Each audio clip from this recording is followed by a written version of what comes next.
Buenas noches, bienvenidos a las 8:45. Hoy día lunes, Claudia Méndez Arriaza y Juan Luis Fonte estamos listos para arrancar con la primera conversación de la noche. Queremos hablar sobre el amotinamiento de reos y la toma de control por parte de las autoridades en dos diferentes cárceles del país. Y en concreto queremos saber exactamente qué es lo que está ocurriendo en los centros penitenciarios, tanto en Fraijanes como en Chimaltenango, y por qué con más frecuencia cada vez vemos desórdenes, vemos motines en las diferentes prisiones del país. Partimos para arrancar esta conversación con Germán Santos, quien es experto en temas penitenciarios, el exministro de Gobernación Francisco Jiménez y Andrea Barrios, quien como integrante del colectivo Artesanas ha participado y participa constantemente en trabajo con mujeres privadas de libertad y también con los hijos de privados de libertad en diferentes centros penitenciarios. Gracias a los tres por acompañarnos. Bienvenidos a las 8:45. Yo quisiera arrancar la entrevista preguntándole al exministro por qué lo vemos ahora con más frecuencia. ¿O es que siempre ha existido así, pero ahora tiene más visibilidad? Bien, este tipo de acontecimientos que lamentablemente hoy se están desarrollando, porque se están desarrollando aún en este momento. Sí, parece ser, según las noticias, de que en Chimaltenango también hay problemas en este momento. Yo no diría de que es una cosa que se esté dando ahora, es un tema que no se ha hecho un análisis, que yo sepa, que un poco, digamos, analice cuál es la periodicidad en que se dan este tipo de eventos y cuáles las características. Hay muchas probables hipótesis. Lo que sí sucede es que en determinados momentos, por diferentes factores de presiones, de decisiones o inclusive de equilibrios internos de las propias dinámicas de los propios privados de libertad, que obviamente al interno de una cárcel siempre hay grupos, hay liderazgos, es decir, es un tema que se da en todas partes del mundo como una actividad humana. Y a veces coinciden desequilibrios de poder al interno con decisiones que toman a nivel administrativo y eso genera este tipo de situaciones. Pero la pregunta es, ¿son frecuentes como la vemos ahora o simplemente tienen mayor visibilidad? Yo diría que tiene mayor visibilidad. Hay periodos en los cuales prácticamente no hemos tenido ningún tipo de eventos de esa naturaleza.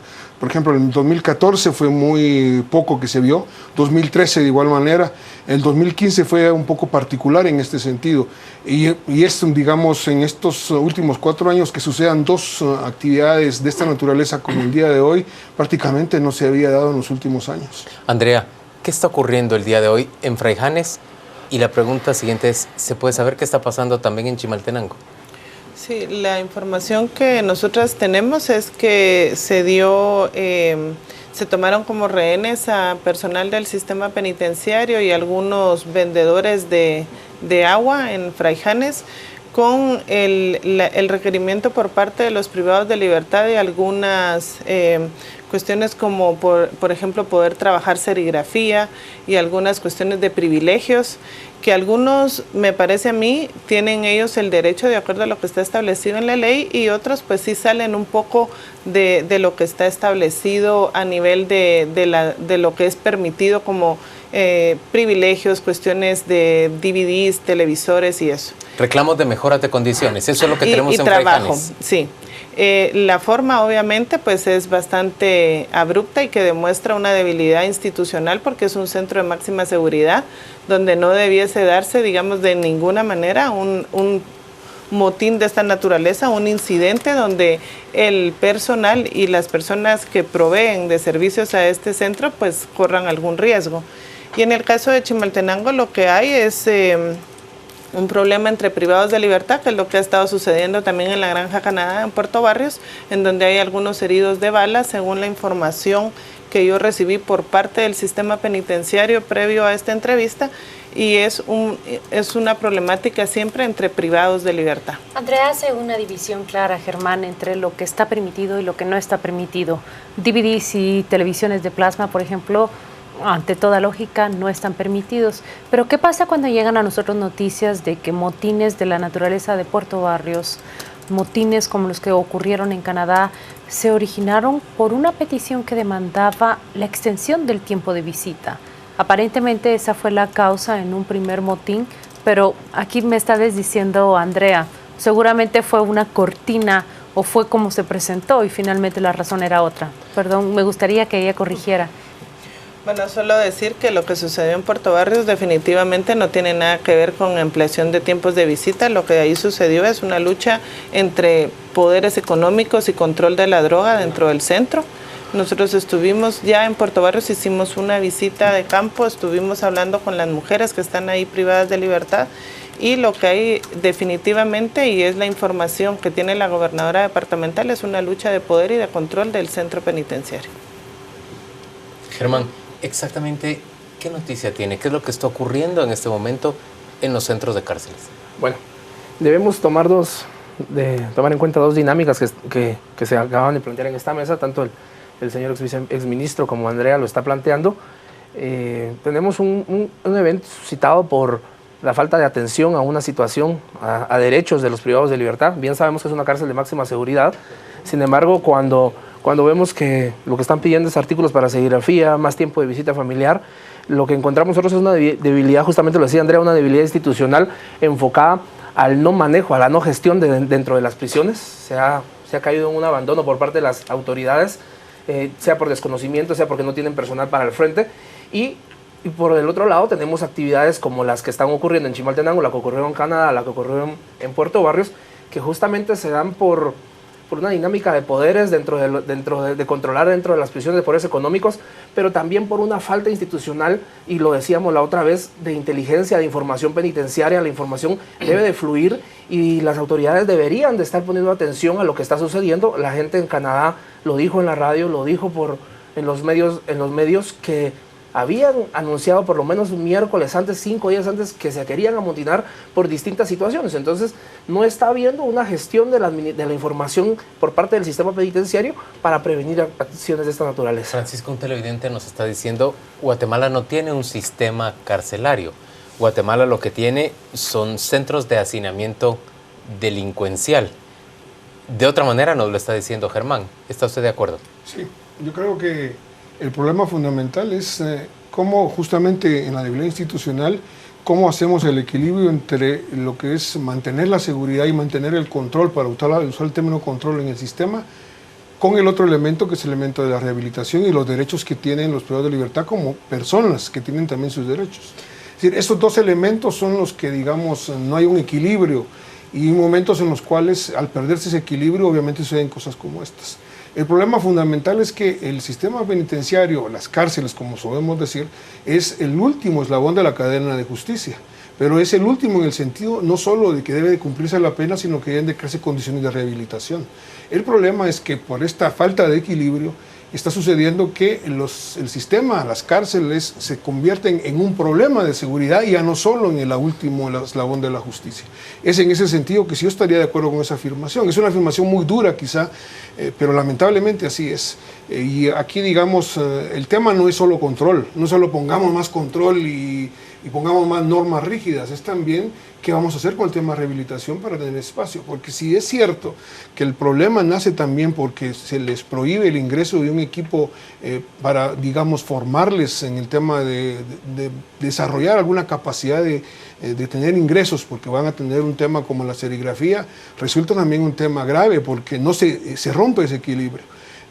Recordemos, y con esto termino, que el mayor problema de un privado de libertad es el tiempo libre que tiene dentro del sistema.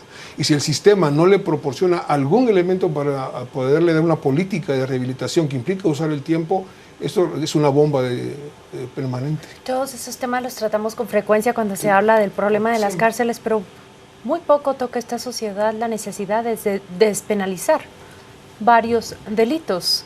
Y creo que cuando se habla del hacinamiento debiera ir atado hacia esa discusión jurídica, prácticamente de política criminal. ¿Todavía debemos condenar a 50 años por homicidios? ¿Todavía debemos condenar a 30 años por delitos menores? ¿No es momento de revisar ese código penal y empezar a despenalizar los delitos menos graves? Por supuesto, yo creo que de acuerdo a los estándares internacionales, las penas máximas deben de ser no mayor a 25 años. Y aquí se dan penas de 200 y pico de años que son aberrantes en cuanto al marco de derechos humanos. Pero también yo creo que es importante tocar, y nosotros hemos sido insistentes en la responsabilidad que tienen los jueces de no otorgar otro tipo de medida, porque el problema es que las cárceles están con el nivel de hacinamiento que tienen, producto de la visión carcelaria que tienen los jueces y juezas, porque no hay ningún otorgamiento de medidas sustitutivas, sino que todo es a la cárcel, a la cárcel. Además, los jueces deciden a dónde mandan a las personas a cumplir el tiempo que les corresponde. No es el sistema penitenciario quien puede distribuir a las personas de acuerdo al perfil criminal. Y eso se ve en el caso de la Granja Canadá, 1000 personas en un centro de cumplimiento de condena en prisión preventiva por orden judicial, es lo que provoca el tipo de problema que se dio pues a finales del año pasado en dicho centro. Y ese es el problema recurrente, no solo la sobrepoblación, que no es responsabilidad del sistema penitenciario, ellos no son responsables del hacinamiento. La responsabilidad del hacinamiento la tiene el organismo judicial y el Ministerio Público, sino que todavía ellos deciden a dónde mandan a la gente y no conocen los centros, porque los jueces no cumplen con la labor que tienen y el mandato que tienen de visitar a las personas, de controlar la prisión. La decisión que ellos toman no la controlan y eso genera los problemas que se están dando porque mandan a gente de una estructura a donde están los otros. Por ejemplo, lo que pasó en Boquerón, lo que pasó en la Granja Canadá, lo que pasó en Puerto Barrios, son problemas suscitados por el traslado o por la ubicación de las personas. Señores, pero estamos frente a un problema francamente complejo, porque el sistema carcelario guatemalteco es fuente de corrupción y enriquecimiento para aquellos que lo dominan. Ser director de presidios, en términos generales, puede ser una fuente de enriquecimiento y muchos reos, o algunos reos adentro de la prisión, se ven suficientemente apoyados y fortalecidos para hacer cobros adentro de la prisión a sus demás compañeros. Es una fuente de corrupción real. ¿Cómo abordar este problema frente a un gobierno nuevo? Le pregunto primero a Germán y después a Francisco Jiménez. Bueno, sí, justamente el nuevo director general traerá bastantes retos dentro de su plan estratégico. Lo primero que debe comprender el nuevo gobierno y el nuevo director general y las autoridades de gobernación es que justamente la palabra sistema penitenciario se refiere a que es un sistema, es un colectivo, es un conglomerado de actores que no solo tiene que ver con el sistema penitenciario. Lo hemos dicho varias veces, el final del artículo 19 constitucional habla de que el Estado deberá velar por el cumplimiento de las funciones del sistema penitenciario. Tenemos un Ministerio de Salud, tenemos un Ministerio de Gobernación, tenemos un Ministerio de Educación también para proveer a maestros. Y se ha abordado y se ha dejado solo, la falta de conocimiento probablemente, ha dejado solo a los directores penitenciarios al frente de esta labor tan ardua que tienen con 19.000 privados de libertad en condiciones de extremas de hacinamiento, y se ha quitado por un lado la responsabilidad justamente de los jueces, la responsabilidad del Ministerio Público y la responsabilidad de cada uno de los actores. De hecho, uno de los estudios indica que 13 de los 14 ministerios tienen que ver con responsabilidades dentro del sistema hacia el sistema penitenciario. Sin embargo, pensamos de que no alcanza el sistema penitenciario, no alcanza, el presupuesto del sistema penitenciario, se piensa que no alcanza, se piensa que no existe el personal, pero se está dejando de ver cada uno de los frentes que se puede utilizar con instituciones que tienen responsabilidad dentro del sistema penitenciario. Entonces, el principal reto del director general y de las autoridades de gobernación es que puedan ver de manera integral el plan que tengan y que no piensen solo únicamente que tiene que ver con presupuesto, únicamente que tiene que ver con personal, sino hay distintas maneras de abordarlo. Andrea hablaba de las alternativas a la carcelización. 4.800 privados de libertad en prisión preventiva que podrían estar libres el día de hoy. Eso bajaría el hacinamiento a 15.000. Sin embargo, hay una mora judicial, una presa judicial que no es responsabilidad del sistema, sino es responsabilidad de los jueces. De los J. Sí. Francisco. Además de los puntos que se señalaron, que estoy totalmente de acuerdo, en términos más, digamos, ya no de sistema, que es lo que hace falta, se señaló anteriormente, hay ya una política pública sobre el tema sistema penitenciario que se concluyó. Yo sugeriría de que se cree una comisión que revise esta política pública precisamente para establecer cuáles son los nudos fundamentales que hay que priorizar. En todo lo que es la gestión de seguridad en términos generales, la necesidad es priorizar, no podemos no hacerlo. El Estado está obligado a cubrir todos los problemas, pero dentro de esto tenemos que priorizar. Y en el tema del sistema penitenciario creo que hay que ver dos dimensiones importantes. Los cambios y las reformas que son necesarias en temas reglamentarios, en temas de medidas concretas de gestión penitenciaria, pero de otro nivel, que es la gestión misma y la gobernabilidad del sistema penitenciario. En este sentido, yo creo que es importante que se replantee el tema de la rehabilitación. ¿Qué vamos a entender como Estado guatemalteco de la rehabilitación en el sistema penitenciario? No solo con la finalidad de rehabilitar en sí mismo al privado de libertad, sino que crear un mecanismo que libere la tensión que se genera en ese desequilibrio de control y rehabilitación que señalaba anteriormente. De lo contrario, el problema se va a volver muy serio, porque si bien es importante mayores controles, si bien es importante, es una lucha contra la corrupción que se tocó un tema que es medular en este sentido. Si no se combate la corrupción en el sistema penitenciario, ¿y qué significa combatir la corrupción? No solo es desde los agentes del Estado, sino tener claro cuáles son las dinámicas de gobernabilidad de las cárceles. Y a entenderlo, tomar las medidas para que no sean los privados de libertad que tengan el control del sistema. Porque si no, van a haber cambios, van a haber políticas, van a haber decisiones, pero si son los propios reos o uno o dos reos que controlan el sistema penitenciario, esto no va a llegar a ningún lugar, porque las lógicas de ellos no son el bienestar de los reos mismos, sino de los privados, sino es el bienestar en la lógica de la corrupción, es decir, el enriquecimiento. Entonces, ese es un tema muy, muy importante. ¿Cuáles son los efectos que ha tenido desarticular una red como la que Byron Lima supuestamente dirigía dentro de presidios? ¿Se puede sentir eso en otras cárceles? ¿Se puede sentir directamente en las prisiones donde él se encuentra? Bueno, yo desconozco, digamos, la situación del señor Lima porque no es ámbito del trabajo nuestro. Sin embargo, lo que yo le puedo decir es que las estructuras dentro del sistema penitenciario siguen funcionando exactamente de la misma manera. Es decir, que el hecho de que se haya procedido legalmente en contra del señor Lima no ha hecho variar realmente nada. Es que Iván Velázquez decía algo que era relevante. Si el Estado no está dispuesto a ocupar aquellos espacios que una acción judicial contra la impunidad deja libres de alguna organización criminal, de nada va a servir, porque rápidamente van a volver a ser ocupados por otra organización o por la misma que habrá de recomponerse. No tenemos evidencia, Andrea, de que algo esté cambiando dentro del sistema penitenciario para bien. Lo que sucede es que si nosotros vemos lo sucedido en la Granja Canadá, lo sucedido en Puerto Barrios, lo sucedido en este momento en Chimaltenango, son estructuras que se están moviendo dentro del sistema. Conflictos entre personas privadas de libertad que tienen un interés económico. Y que poseen un cierto poder para desarrollar esta clase de, por supuesto, de desórdenes. O que han ido surgiendo en el último tiempo con poder en ese sentido. Entonces, prácticamente la base que permite todo esto sigue vigente. Yo creo que aquí, y me sumo, digamos, a lo que decían los compañeros, pero hay un tema importante. El personal que está hoy al frente del sistema penitenciario no es un personal capacitado. Los centros siguen estando a manos de guardias que han asumido, porque la ministra actual de Gobernación despidió por situación presupuestaria a todo el renglón que eran directores y subdirectores de todos los centros penitenciarios. Entonces están en manos de guardias, que si usted ve, y aquí digamos que Germán, que fue director de la escuela, no me dejará mentir, la situación de un guardia y la situación de un privado de libertad es mejor la situación del privado de libertad. ¿Se refiere a la situación socioeconómica? En términos cultural, de educación y de capacidad y de condiciones en los 8 días que el guardia pasa encerrado en ese centro, haciendo su trabajo.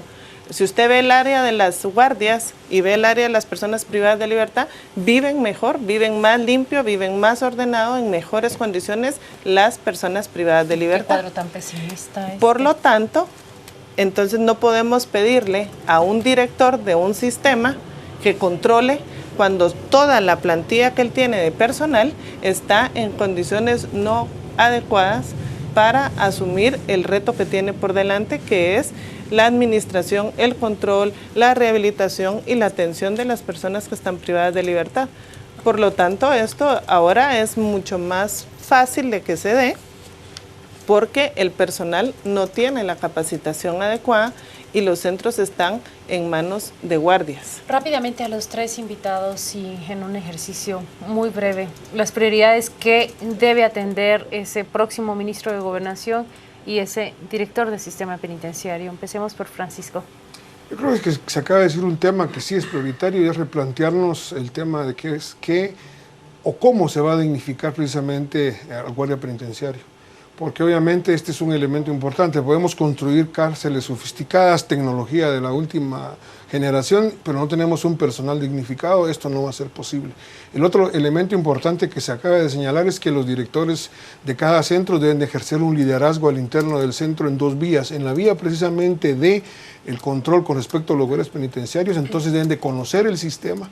Y el segundo elemento es también un relacionamiento con los propios privados de libertad en la vía de la rehabilitación que permita, vuelvo a insistir, digamos, a liberar esa tensión interna. Dos prioridades entonces es apostarle precisamente a un replanteamiento de la gestión carcelaria en términos de los guardias y en términos de los liderazgos que deben de tener los directores de cada centro, empezando con el director. Guardias y directores. Sí, es una prioridad importante. Y yo sumaría solo, perdón, una cosa importante y es no perder el vista del tema de la rehabilitación. Es un tema que es importante, que el propio sistema no tiene a veces la capacidad de poder afrontarlo, pero para ello hay una serie de organizaciones de sociedad civil que han hecho un esfuerzo por sumarse a la actividad de rehabilitación y no hay que perder de vista también este tema.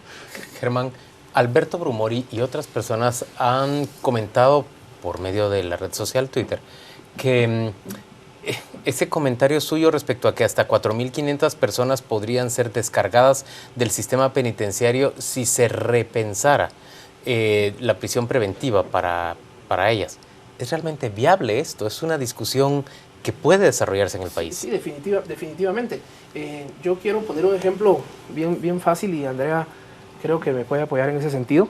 Estuvimos justamente por invitación del colectivo Artesana y Andrea Barrios en Puerto Barrios ayudando y apoyando en un proceso de carnetización para los niños y niñas de los hijos e hijas de las privadas de libertad. Identificación de los hijos y las hijas, sí. Presos. De los presos. Y se contaba con un instrumento que contaba con unos datos para ir conociendo la situación de los privados de libertad. Y Puerto Barrios en ese día tenía 960 privados de libertad y encontramos dentro de las entrevistas que 240 privados de libertad ya habían cumplido su sentencia o que para el delito por el cual habían sido capturados ya llevaban más tiempo del que si hubieran sido condenados. Entonces estamos hablando que el 30% de las personas privadas de libertad en Puerto Barrios no deberían estar el día de hoy. Entonces, ¿y uno murió?